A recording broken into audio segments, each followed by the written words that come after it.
ज्या विद्यार्थ्यांना BEdसाठी ॲडमिशन घ्यायची आहे त्यांच्यासाठी एक परिपत्रक जाहीर झालेलं आहे। तर आता सर्वात पहिली स्टेप म्हणजे जे कॉलेज रजिस्ट्रेशन असते त्यांच्यासाठी आता रजिस्ट्रेशनची डेट उपलब्ध करून दिलेली आहे। तर BEdची जी कॅपराऊंडची साईट आहे ही सुद्धा आता उपलब्ध करून दिलेली आहे। तर बघा, cap application for BEd admission 2024 आणि 25। तर इथे एक नोटिफिकेशन सुद्धा उपलब्ध करून दिलेलं आहे। यामध्ये जे कॉलेजेस आहे त्यांना रजिस्ट्रेशनसाठी वेळ दिला गेलेला आहे।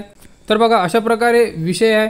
तर विद्यालय नोंदणी करण्याबाबत हे एक परिपत्रक जाहीर झालेलं आहे। म्हणजे यामध्ये जे कॉलेजेस आहे BEdचे ते आता यामध्ये नोंदणी करणार, म्हणजे कॉलेज रजिस्ट्रेशन होणार आहे आणि त्यानंतर विद्यार्थी रजिस्ट्रेशन सुरू करणार आहे। तर बघा, 15/5/2024 ते 27/5/2024 यामध्ये कॉलेज नोंदणी होणार आहे आणि 27/5 नंतर विद्यार्थ्यांसाठी नोंदणीची साईट उपलब्ध करून देण्यात आहे। म्हणजे नोंदणीसाठी न्यू रजिस्ट्रेशनचा ऑप्शन उपलब्ध करून देण्यात येणार आहे। तर साईटसुद्धा उपलब्ध झालेली आहे। तर बघा, या PDF-मध्ये BEdसाठी जी साईट आहे ही सुद्धा उपलब्ध करून दिलेली आहे। त्यानंतर बाकीचे जे एज्युकेशन आहे सेंट्रलाइज ॲडमिशन प्रोसेस त्यांच्या सर्वांच्या साईट आता पर्सनली म्हणजे वेगवेगळ्या उपलब्ध करून दिलेल्या आहे।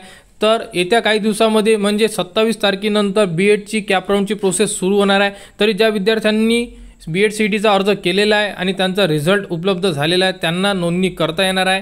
फक्त डॉक्युमेंटची जी लिस्ट आहे ती तुम्ही एकदा बघून घ्या व पूर्ण डॉक्युमेंट्स रेडी करून ठेवा। कॅपराऊंड सुरू झाल्यानंतर तुम्हाला त्याबद्दलची संपूर्ण अपडेट आपल्या चॅनलवर उपलब्ध करून देण्यात येणार आहे। त्यासाठी आपल्या चॅनलला सबस्क्राईब करा व हा व्हिडिओ इतरांपर्यंत शेअर करा।